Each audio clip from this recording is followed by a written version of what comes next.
எதிரில் உட்காண்டிருக்க என்னுடைய மரியாதைக்குரிய என் குருநாதர் பேர் சொல்ல மாட்டேன். ஏன்னா இதில் யாராவது அவர் மாதிரி வர்றதுக்கு சான்ஸ் இருக்குது, மணிரத்னம் மாதிரி வர்றதுக்கு சான்ஸ் இருக்குது. வெற்றி மாதிரி வர்றவங்க நிறைய பேர் இருக்கீங்க, லோகேஷ் கனகராஜ் மாதிரி வர்றவங்க இருக்கீங்க. அதே மாதிரி எடுத்துட்டோம்னா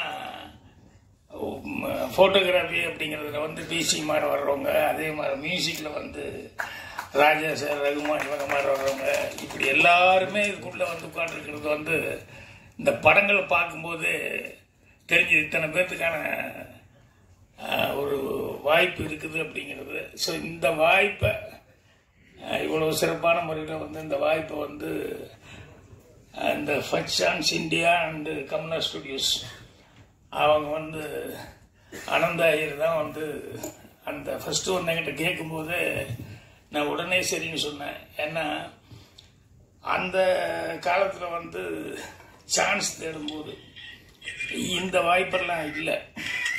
ஒவ்வொரு கம்பெனிக்காக போய் சார் கதை சொல்கிறேன் அப்படின்னு சொல்லிட்டு போய் நிற்போம். அவங்க நான் அப்போ இருந்தது 50 வருஷத்துக்கு முன்னால். அப்போது மேலேருந்து கீழே வரைக்கும் இப்படி பார்ப்பாங்க.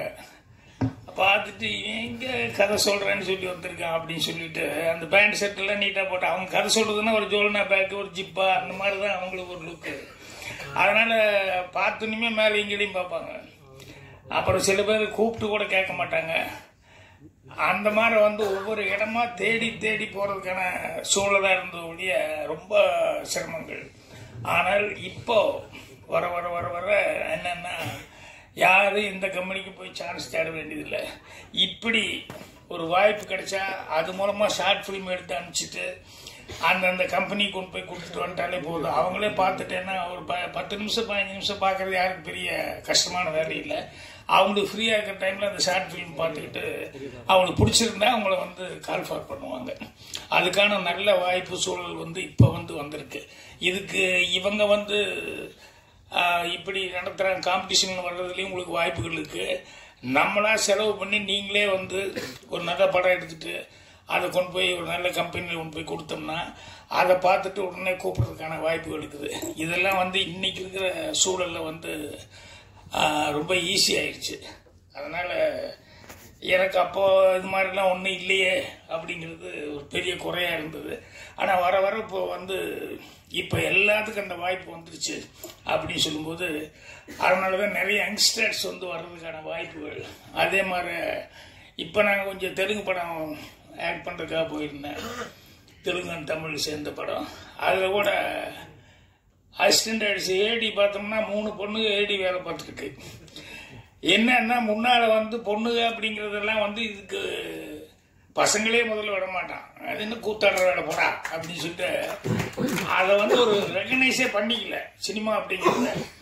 ஆனால் இன்னைக்கு காலகட்டத்தில் வந்து விஷுவல் கம்யூனிகேஷன் சொல்லி காலேஜ்லேயே அதுக்கு தனியாக அது எவ்வளோ அந்த துறைக்கு எவ்வளோ முக்கியத்துவம் இருக்குது, அதுக்கு என்ன நாலேஜ் வேணும் அப்படின்னு சொல்லிட்டு விஷுவல் கம்யூனிகேஷனே வந்தாச்சு. அதில் வந்து எல்லா டிபார்ட்மெண்ட், சினிமா மட்டுமல்ல, டிவி மட்டுமல்ல, இன்னும் நிறைய விஷயங்களுக்கான வாய்ப்புகள் வந்து அதெல்லாம் வந்துருச்சு. அதனால் இப்போ இருக்கிற இந்த ஜென்ரேஷனை சேர்ந்த பேரண்ட்ஸ் வந்து அதனால் பொண்ணுங்க பசங்களெல்லாம் வந்து ஈஸியாக அதில் கொண்டு போய் சேர்த்துறாங்க. அதனால தான் இப்போ நான் சொன்ன அசிஸ்டன்ட் தான் நிறைய கேர்ள்ஸுகள்லாம் வர்றாங்க. முடியவே முடியாது. ஏற்கனவே ஒரு தடவை ஸ்டார்ட் பண்ணி நின்று போச்சு. இப்போ நான் போயே ஆகணும் அப்படின்னு அவர் ஒன்று சுதாகர் தான் இன்ட்ரடியூஸ் பண்ணது. அவர் கிழக்க போகணும் இல்லை, அவனை கூப்பிட்டுட்டே இந்த பக்கம் வந்தால் சுட்டு போடுவேன் நான், பாக்யராஜ் கழிச்சிட்டு இப்போ கிடையாதுன்னு சொல்லு, இன்னொரு 2 மாதம் கழிச்சு தான் சொல்லிடுறேன் அப்படின்னு சொல்லி அவன் ஃபோன் பண்ணி குருகாதை ஏன் தெரியுது அப்படின்னு சொல்லிட்டு நான் பெத்ரிஸ் சொன்னாரு அப்படின்னு சொல்லிட்டு எனக்கு பயமாக இருக்குது அப்படின்னா. அப்புறம் பாலகுருவும் அவர் சாரும் வந்து எங்கள் டைரக்டர் சேர்த்து விட்டது அவர் தானே. அதனால் ஐயோ நீ கொஞ்சம் வந்தால் ஹெல்ப்ஃபுல்லாக இருக்குயா, நீ இதை வந்து முடிச்சுட்டு நடிச்சிட்டு வேணா அப்புறம் போய் நீ டைரக்ஷன் பண்ண அப்படின்னாரு. அதுக்கப்புறம் நான் வந்து கன்னிப்பருவத்தில் ஆக்ட் பண்ணிவிட்டு அதுக்கப்புறம் வந்து டைரக்ஷன் மட்டும் பண்ணால் போதும், நடிக்க வேண்டாம் அப்படின்னு சொல்லி சோர்லா சித்திரங்களில் என் கேரக்டர் கூட வேற ஆள் தான் ஃபிக்ஸ் பண்ணியிருந்தேன். அவன் கெட்ட நேரமா ஏன் நல்ல நேரமானு தெரியல. ஷூட்டிங் 10 நாள் இருக்கும்போது அவன் ஓடிட்டான். என்னன்னு இதை விட நல்ல கேரக்டர் எங்கேயோ கிடைக்குதுன்னு சொன்னாங்கன்னு டப்புன்னு ஓடிட்டான். இப்போ எனக்கு ஆள் போய் தேடுறதுக்கான வாய்ப்பு இல்லை. அப்புறம் இந்த கோகுலகிருஷ்ணன் கிட்ட அசோசியேட்டாக இருந்தார். எங்கேங்க இனிமேல்லாம் தேடிக்கிட்டு பேசாமல் நீங்களே மேக்கப் போட்டு நடிச்சிருங்க. அப்புறம் வேறு வழியே இல்லை, என்னடா பண்ணுறதுன்ட்டு அப்புறம் மேக்கப் போட்டு அப்புறம் டைரக்ஷன் பண்ணிவிட்டு ஆக்டிங் பண்ணேன். அதுக்கப்புறம் விட்டுடலான்னு நினச்சேன். ஆனால் கோபிநாத் பாக்யராஜ் இனிமேல் ஹீரோவெல்லாம் நான் போய் தேடி கால்ஷீட்டில் கெஞ்சிட்டு இருக்க முடியாது, என் படத்தில் ஹீரோவும் நீயே நடிச்சிரு அப்படின்னு சொல்லிட்டு மௌனகீதங்கள் நீயே நடி அப்படின்னு சொல்லிட்டாரு. அப்புறம் எதுக்கு உங்கள் வேஷம் நான் டெஸ்ட் பண்ணுறதோட நான் முதல் டெஸ்ட் பண்ணிக்கிறேன் அப்படின்னு ஒரே வசதியில் நான் ஹீரோவை நடித்து அந்த படம் முடிச்சுட்டு அதுக்கப்புறம் மௌனகீதங்கள் வந்து ஆக நடிக்க வேண்டாம்னு நினச்சா கூட அது விடல நம்மளை. எப்படி இருந்தாலும் அதை பிடிச்சி இழுத்து இத்தனை வருஷம் கொண்டு வந்துட்டு இன்னும் நடிச்சுட்டே உட்காந்துருக்குறோம். ஸோ யாருக்கு எது அப்படிங்கிறது நம்ம தீர்மானத்தில் இல்லை, நம்ம அதுக்காக முயற்சி பண்ணுறோம். ஆனால் சில நேரங்களில் இந்த நேரம் காலங்கிறது இருக்க அது இருக்கும்போது தான் எல்லாம் கரெக்டாக வரும். ஸோ இங்கே இன்னைக்கு இவங்களெல்லாம் பார்க்கும்போது இந்த படங்கள்லாம் பார்க்க என்னென்னா அவர் 100-120 படத்தில் ஒரு 20 படம் 25 படம் ஏதோ அவர் செலக்ட் பண்ணிக்காரு. ஆனால் எனக்கு அனுப்பிச்சது 10 தான் அனுப்பிச்சார்.